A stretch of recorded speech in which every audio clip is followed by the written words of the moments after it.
Hello, my name is Jamin Horton and I'm the voice engineer here at Intuit in charge of provisioning your new VPN phone. In addition, I will work with each of you should you have problems to make sure that your VPN phone is up and operational. I've created this video today. Bear in mind it's a crude video, but it's a video nonetheless that should help you walk through setting up your new VPN phone. Now, if you're watching this video, you've obviously opened the package that you've received, and you are now watching the CD that was put inside your phone. Let's get familiar with the contents of the package, shall we? If you requested a headset, you've received a headset. It may or may not look like this, depending on the type that you requested. It will be attached to the phone, so just kind of set it off to the side as gently as you can. On top, one of the first things you're going to notice is a black Avaya power supply with a power cord on the end, and plugged into the opposite side you're going to see two gray cables, one labeled O, one labeled I. They'll be plugged into the data in port for the I and data power out for the O. So we're going to take that off the side. We're going to need this in a second, so keep it close. Lastly, we want to take out the phone itself. There's the phone, and then the stand that attaches to it. Kind of holds it upright, makes it a whole lot easier to use. One of the first things we want to do is attach the stand to the phone. Can be a little tricky, and of course the fact that I'm shooting a video, it's probably not going to go on right the first time. But you simply push it in and then slide it to the right. So it takes a little while to make sure it's in there. Once it's in, it should be nice and sturdy. And set the phone up.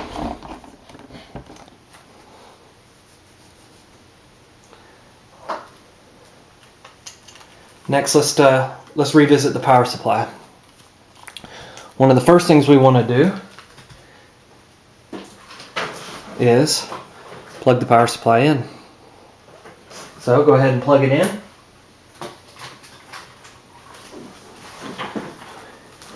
If you've done so successfully, it should light up and look like this.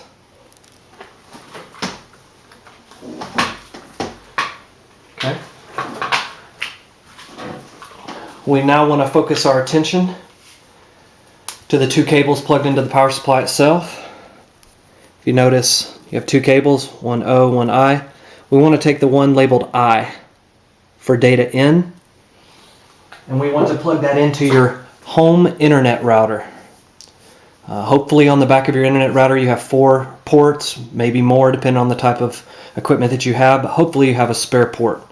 If you have a spare port, we want to take that particular cable and plug it into one of the spare ports.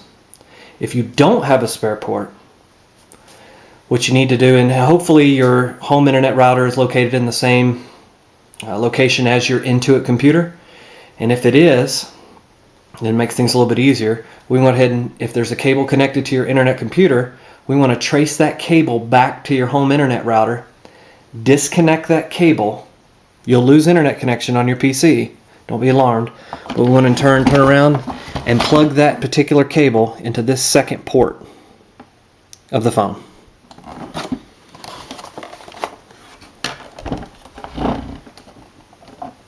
Okay, so once you have the gray cable labeled I for internet connected to your home internet router, take the cable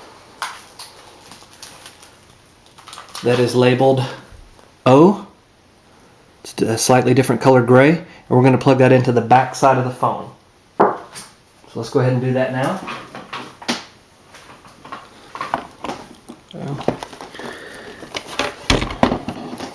We're going to plug it into the top port, and it should snap in. When you've done so, the phone itself should light up.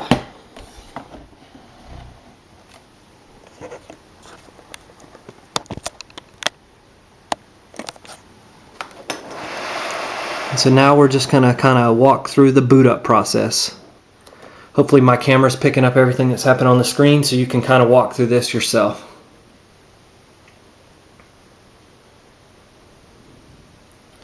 Now this is normal. This status bar will scroll across the screen. It's important not to touch the phone or any of the buttons while it's booting up.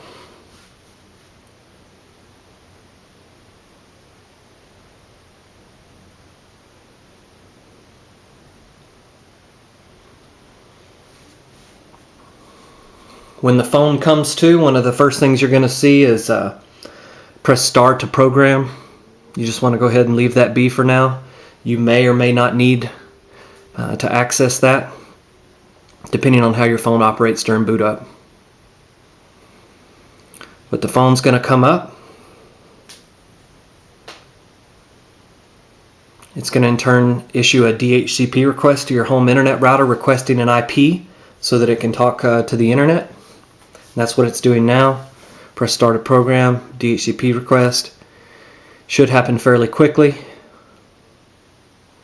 You can see here it took 4 seconds for mine, and now the VPN username comes up. This is what your phone should do.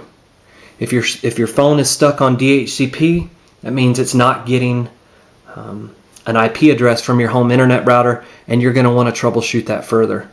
In addition, if you see no Ethernet on the phone itself, it means you have everything cabled incorrectly, and you're going to want to double check your cable settings. So if you've done everything correctly, you should see the VPN username. Obviously my username is in here. It will be on your phone as well, just because I tested all these phones. So what you want to do is clear it out, and you can clear it out by hitting the second button just directly underneath the display, and that will clear out the username. But for demonstration purposes, I'm going to leave mine in here. We're going to hit enter. You're now going to log in using your RSA token. I'm going to put in your PIN, and then the token ID. You hit enter.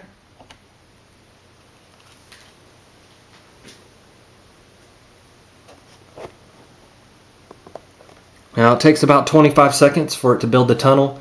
It may take more or less depending on your internet connection.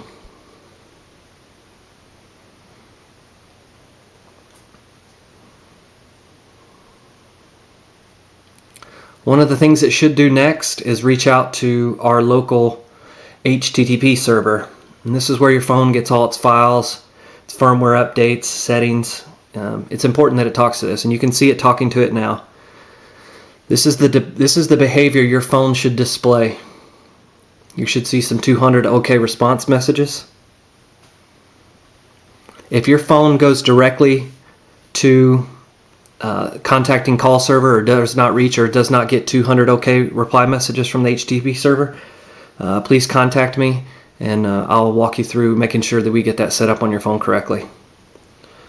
Now, if you've noticed, now the phone has contacted the call server once it's communicated with the HTTP server. It's now logged in. I've taken the liberty to go ahead and log your extensions in for you. If for some reason it comes up and it doesn't automatically log in, it may display your extension. If it doesn't display your extension at the login prompt, you're going to want to go ahead and clear it out if there's one in there. If it's not yours, should be yours. If it's not yours, clear it out. Put your hard phone extension, I repeat, your hard phone extension, and not your agent ID. Once you put your hard phone extension in, it'll ask you for a password. The password is 8675309, just like the song. It's easy to remember. So once you get logged in, if you're logged in correctly, this is what it will look like. You can go ahead and get dial tone, and you can do a simple test call. You dial 4 or 5 times. Welcome to Reservationless Plus Conference. If you've gotten that far, you're successful, your phone is working. You can now proceed to log in as an agent. Most of you will be agents reviewing this video. You know how to do it better than I do, but if you scroll down, should be your login prompt for your agent.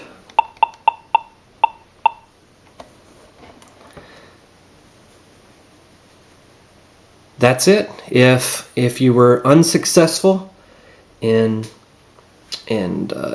properly contacting the HTTP server, please reach out to me directly. I will send you some information that will show you how to go ahead and manually program that in there. It should stay in there once you've completed that, and you should be good to go. I hope you found this valuable. I hope it gets you up and running. And by all means, if you have any questions or concerns, please feel free to contact me, and I'll help you through them. Thank you.